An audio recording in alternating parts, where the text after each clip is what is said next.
Human. I He come knows what from he a did. neighboring town. I'm Sheriff Rao. I'd like your assistance with my mission, searching for the legendary spring. Do not let them near that water! Do you believe that spring actually exists? Can't say. But what I do believe in is the old man. If he says there's a spring, I bet he's right. I don't believe it. Then, the river didn't dry up on its own. It's getting dangerous and fun. They are the ones who staged the coup d'etat. The Forestland Army and its Supreme Commander, Brett. His goal Brett. is to gather up the last 5 extant aquanium capsules in the world and use them to restart Garum, the flying fortress. But the one quality our new sovereign must possess is the power to combat and vanquish fiends. Now, foul fiend, unless you want your friends to lose their heads, get on your knees and grovel before me. Bro, I feel like I really do hate watching trailers. I feel like trailers tell you everything ever, bro. Cannon. How hard is it to make an interesting trailer about your game and not tell her everything? It can't be that hard, bro. Have we learned nothing? Oh boy, that Wait, woman's you- a Forestland Army general! Give me my dad back, you jerk! Commander Zayu. So, think we have a chance of winning this war? Is that the Forestland Army? I will exterminate any threat to it, be it Sandland or fiendkind. He said the thing. He said the name. Bub, you are indeed strong. Thing is, I am much, much stronger. Stronger. You should have known no one gets away with being more evil than a fiend! Kyle Ken.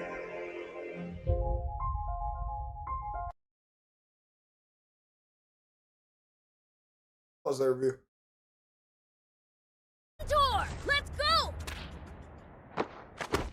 Game adaptations are a tricky business. You're trying to capture the spirit Yeah, of a comic centaur. show or movie. Something is often lost in translation. Sandland, the open-world adaptation of the titular manga by the late great Akira Toriyama, is a prime example of such a case. In many respects, it's wonderful to see the world of Sandland I actually at heard this the manga scale with was some of its or original the charm anime coming through was at good. key moments, and its emphasis on vehicles for exploration and combat gives it a unique gameplay focus. Nice, one down. But the majority of its roughly 25-hour runtime equates to a very by-the-numbers action adventure, where everything else around it, from storytelling to quest design, left me underwhelmed. Tough.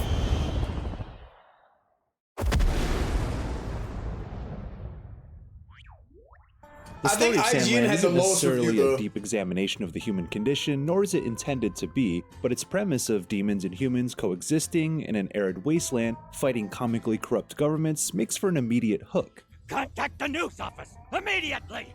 The struggle for resources, particularly water, unravels to become more about building a resistance, making amends for grave mistakes from the past, and the lengths its villains will go to cling onto power and control. Now you control the childish fiend prince Beelzebub, whose soft side always wins out regardless of how often he proclaims to be the scariest, most evil demon around. Hey you, it's water. This dude hates everything. He's consistently Oh, endearing this and reviewer? brings characters Understood. together like the shamed veteran Rao and genius mechanic and for a fun group that unpacks their dark histories throughout the journey.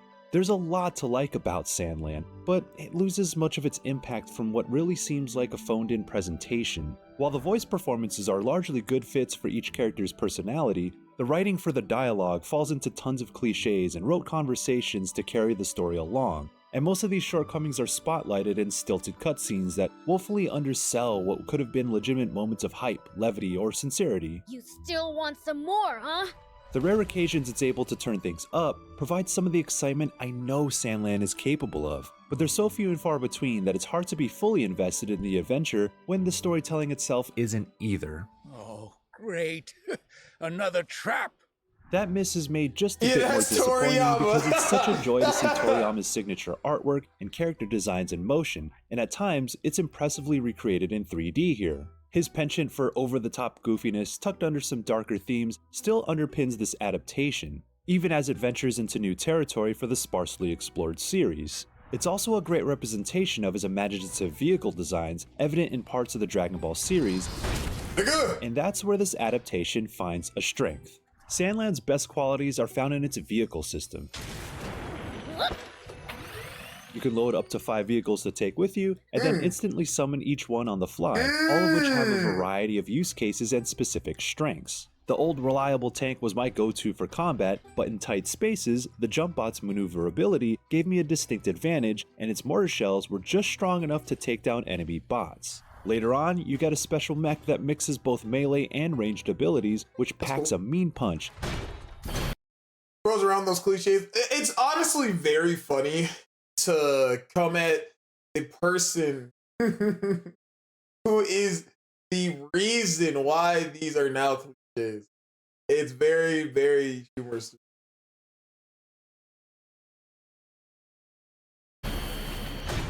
And is required for a few puzzles along the main quest. Quests like these contain some notable highlights with a few interesting boss fights or dungeon-like scenarios that challenge you to aptly wield your roster of vehicles.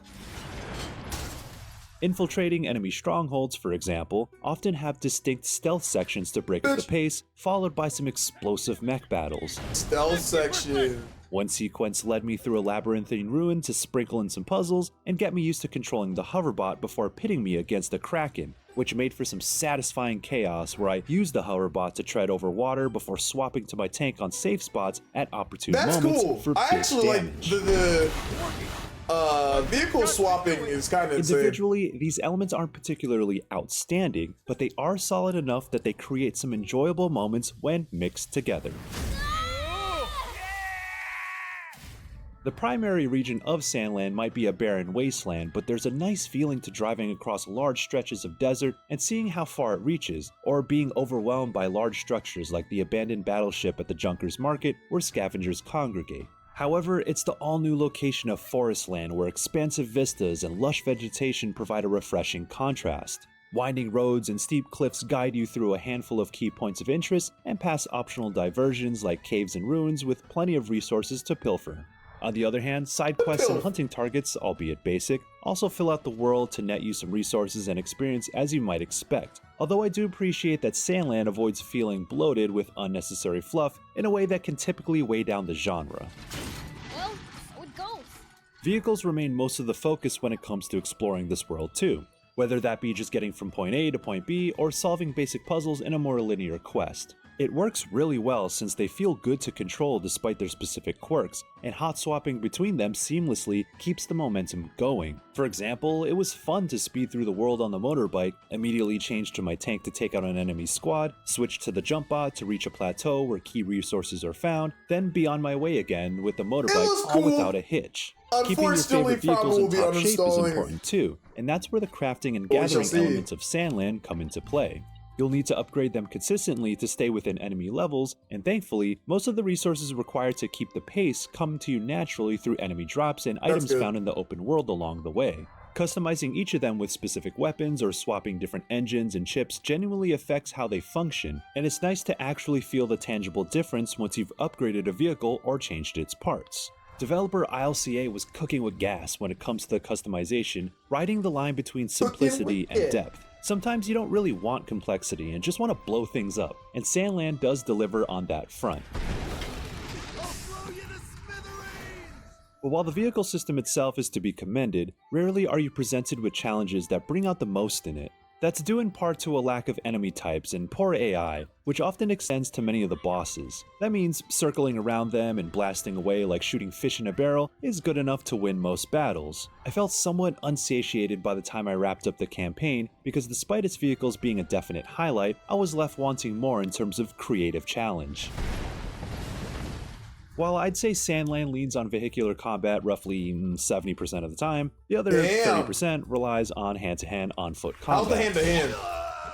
And that's one of its other glaring shortcomings. Tragic. It's a fairly shallow endeavor that seems like it exists only because it has to in order to fill in scenarios. That's what I was scared about, because I'm not a real vehicle combat type of person, and I hadn't heard anyone talk about the hand-to-hand shit. So. Where Beelzebub needs to fight in person.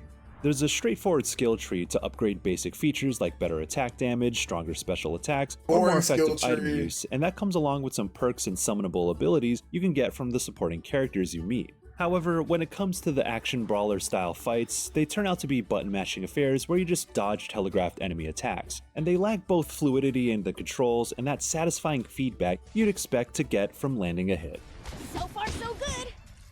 I'm happy to see Sandland get a second win with an open world action game, and it can sometimes adapt the series in impressive ways. But while there is the potential of an interesting expansion of the manga here, it doesn't manage to replicate what Toriyama's panels were able to illustrate so effectively. Beneath some ho-hum dialogue and stilted cutscenes is a fun story with its heart in the right place. So cool. And Beelzebub and friends at least have the charisma to carry you through to the end, alongside a quirky set of supporting characters and villains.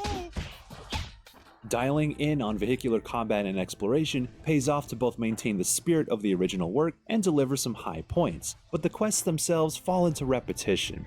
Thus, Sandland suffers from the same fate we've seen in many other game adaptations of anime and manga. Competent in several respects, with a few moments of brilliance, but for the most part, a simply okay adventure that can occasionally capture what makes the source material most of the spirit.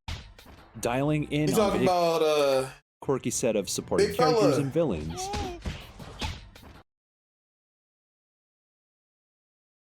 No. Where do you want me to go to? The boss? Is it further back?